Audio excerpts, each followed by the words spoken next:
सोच रहे थे कि इंडिया अच्छी बैटिंग करेगा और ये टेस्ट मैच चौथे दिन रहेगा, लेकिन ऐसा बिल्कुल भी ना हो सका। मैंने आपको कल ही कहा था कि अगर इंडिया को इस मैच में कमबैक करना है, अगर इंडिया को जीतना है या फिर टेस्ट लेवल करना है ये वाला, ऑस्ट्रेलिया को नहीं जीतने देना, तो आपको बैटिंग अच्छी करनी पड़ेगी।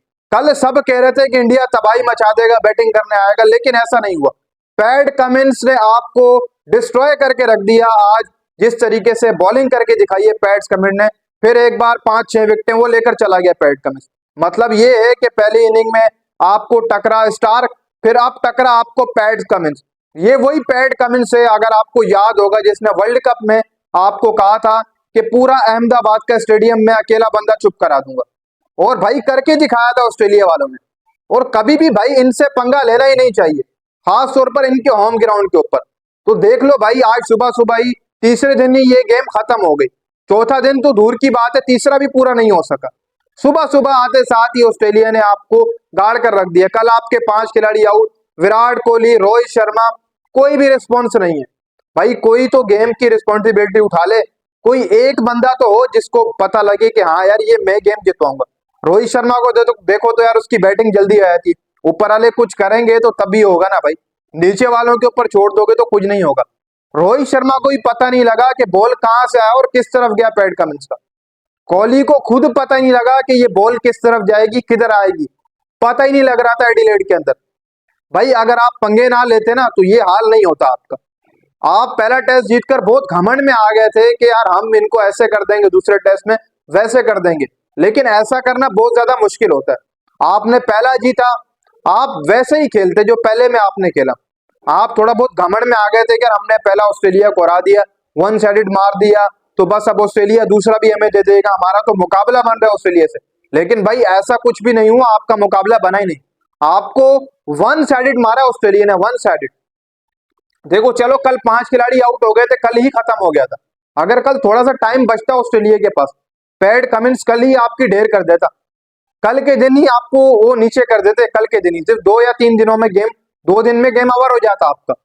ये तीसरा दिन तो ऐसी बीच में आ गया, सुबह सुबह बस पहले सेशन में इंडिया आग हो गई। 19 का टारगेट, आगे टीम ऑस्ट्रेलिया भाई वो तो आराम से कर देती है, उनको तो कोई मकसद ही नहीं है इस चीज से कि हमने क्या करना है, बस वो जीत के लिए आती है मैदान के अंदर। अब देखो भाई, जब भी ऑस्ट्रेलिया के अंदर जाकर कोई सीरीज खेलता है, अगर उनको पहली टेस्ट या फिर पहले वनडे में कोई हरा देता है, आगे चाहे 3 वनडे हो या 5 टेस्ट हो या 4 टेस्ट हो या 3 टेस्ट हो, उसमें ऑस्ट्रेलिया छोड़ता नहीं है। वो भाई अपनी उसी पेस, उसी अटैक में आ जाता है कि अब जीत कर दिखाओ। पहला तो तुमने जीत लिया, हमने मजाक मजाक में तुम्हें दे दिया, लेकिन अब नहीं जीतने देंगे, अब भले जितना भी जोर मार लो।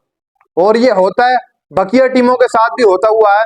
जब भी ऑस्ट्रेलिया के अंदर किसी टीम ने जाकर पहले मैच की सीरीज के अंदर, पहले मैच में जो ऑस्ट्रेलिया को हराया, तो ऑस्ट्रेलिया हैवी हो जाती है भाई अगले मैचेस के अंदर। अगले मैचेस के अंदर ऑस्ट्रेलिया आपको हिलने नहीं देती है। WTC का फाइनल अगर आपने जीतना है तो आपको था कि यहाँ से 4 आपको मारने पड़ेंगे, क्योंकि न्यूजीलैंड आपको होम ग्राउंड के ऊपर मार के गई थी। थोड़ा बहुत आपके लिए भी सुनहरियो मुश्किल बनता हुआ नजर आ रहा है। यशवाल को देखो तो उसने भी 24 की इनिंग खेली, वो भी चला गया। चलो विराट कोहली थोड़ी बहुत रिस्पॉन्सिबिलिटी उठाता है, यहाँ पर बड़ा प्लेयर है, बड़ा मैच का प्लेयर है, इस प्रेशर वाले गेम में कहीं ना कहीं विराट साथ देता। और जहां तक सिराज और ट्रेविस हेड की बात है, वो मामला क्लियर हुआ, क्योंकि जो सिराज ने बोल्ड मारा था ट्रेविस हेड को 140 के ऊपर, वो तो फालतू का रिएक्शन था, करना ही नहीं चाहिए था भाई आपको। तुम सब जानते हो सिराज और ट्रेविस हेड कौन है। तो आपके जो ट्रेविस हेड है, उन्होंने आकर प्रेस में ये बात कही कि मैंने तो ये बोला था गुड बोल्ड। तो दूसरी तरफ सिराज कह रहा है कि भाई इसने मुझे शायद गाली वगैरह दी, ऐसे ही कुछ दिया। भले भाई कुछ भी दिया हो तो मैच ही खत्म हो गया। आप पहले 140 से या फिर 70-50 पर उसको बोल्ड मारते तो मजा तो वहां आना था। ऐसे खुली आंखें दिखाने में मजा कुछ भी नहीं है भाई।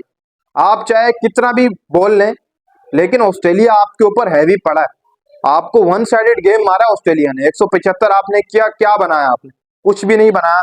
पहली इनिंग में आप 180 पर गए, बुमराह का किसी ने साथ नहीं दिया। अगर सही तरीके मायनों से देखा जाए, अगर सिराज अच्छी बॉलिंग कराता, वो इतने एग्रेशन या फिर इतने रिएक्शन ना मारता, जसप्रीत के साथ ओके करके वो बॉलिंग कराता, तो नजर भी आती। और दूसरी तरफ अगर देखा जाए तो हिटमैन को, तो हिटमैन वो चीज नहीं कर पाए जो पैट कमिंस कर रहा था। देखो बाउंसी विकेट है आपकी बाउंसी विकेट है, आप उसके हिसाब से फिल्टर लगाओ, फिर आप फास्ट बॉलर्स को लगाओ, और उनको थोड़ा बहुत बाउंस करने का कहो।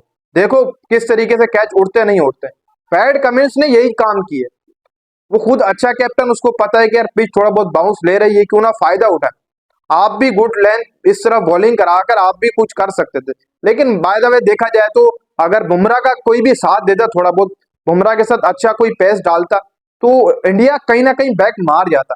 लेकिन कल के दिन कहीं ना कहीं पर थोड़ी बहुत हिटमैन से भी गलतियां हुई हैं। आपके रोहित शर्मा कप्तान, उन्होंने भी कुछ गलतियां की हैं। वो दर हकीकत ऐसे गलतियां थी कि जब आपको पता है कि ऊपर बुमराह विकेट निकाल कर दे रहा है, विकेट टेकर बना, उसके साथ मोहम्मद सिराज को लगा और विकेट टू विकेट बॉल करवा उससे। आपने क्या करा, बुमराह को साइड में कर दिया, जो आपका विकेट टेकर है, आपने नीचे कुमार को लगा दिया उसके साथ। कहीं ना कहीं आपके आपसे गलतियां हुई, आपको मानना पड़ेगा। हाँ, ऐसा होता है कि आप सिराज और बुमराह से डायरेक्ट करवाते, क्योंकि आपको मैच करो या मरो वाली सिचुएशन थी कल बॉलिंग के अंदर आपकी। आप कर सकते थे वैसे देखा जाए, आप सिराज को लगातार लगाते, बुमराह के साथ बुमराह आपको विकेट और निकाल कर देता। जो 3 निकाली है बुमराह ने, 3-4 कल, आपको और भी निकाल कर देता अगर आप हकीकत मायनों में बुमराह से फायदा उठवाते, सिराज के साथ लगाकर ऑन पेस बॉल करवाते, विकेट टू विकेट, आपको विकेट्स मिलती, आप टेस्ट में बैक करते। लेकिन बैटिंग में भी आपका कुछ नजर नहीं आया कर। वो चीज जो पहले टेस्ट में नजर आई थी वो नहीं नजर आई एडिलेड के अंदर। पिंक बॉल था, भले ही पिंक बॉल हो, शाम के टाइम भले ही थोड़ा बहुत ओस आ जाता हो, कुछ भी आ जाता हो, आपको ऐसा देखा जाए कहीं ना कहीं पर भले ही ओस पड़े, आपको अच्छी बैटिंग के लिए कुछ करना ही पड़ता। चलो सुबह तो जैसे जैसे चल जाता, शाम के टाइम आपको इतना होता कि आपके बल्ले पर बॉल आता, थोड़ा बहुत ओस पड़ता। अगर इंडिया आज भी खेलता तो टेस्ट वैसे चौथे पांचवें दिन आप लेकर जाओ, आपका हक है।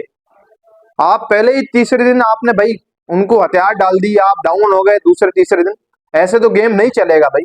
आप दूसरे दिन ही आपका टेस्ट खत्म हो गया था। हकीकत मायनों में देखा जाए तीसरा दिन तो ये सोचा था, मैंने कल बताया था कि अगर इंडिया यहाँ से अच्छा टारगेट मार देती है, अगर अच्छा एक टोटल लगाती है, कोहली को भी करना होगा, हिटमैन को भी करना होगा, जायसवाल, केएल राहुल, सबको करना होगा भाई थोड़ा थोड़ा। अगर थोड़ा थोड़ा भी करते हैं ना, तो इंडिया एक अच्छा टारगेट दे देती है, ऑस्ट्रेलिया को घेर लेती। चौथे दिन थोड़ा बहुत विकेट चेंज होता, वो घास जो पिच के ऊपर था वो खत्म हो जाता, फास्ट बॉलर थोड़ी बहुत विकेटें निकाल कर दे देते, वो बाउंसी लेवल भी खत्म हो जाता इस विकेट को। क्या पता आपके स्पिन विकेट बन जाते चौथे दिन, कुछ कह नहीं सकते, टेस्ट है ना भाई, विकेट घिसती रहती है। आपको अश्विन विकेट निकाल कर देता जो आपका 2 दिन पिट है, वो आपको विकेट निकाल कर देता। लेकिन आप चौथे दिन का जाने का शायद सोच कर ही नहीं आए थे, आपको शायद जल्दी थी कि यार तीसरा टेस्ट बिल्कुल करीब है, वो खेलेंगे। मेरे हिसाब से तो आपको बहुत ज्यादा जल्दी थी।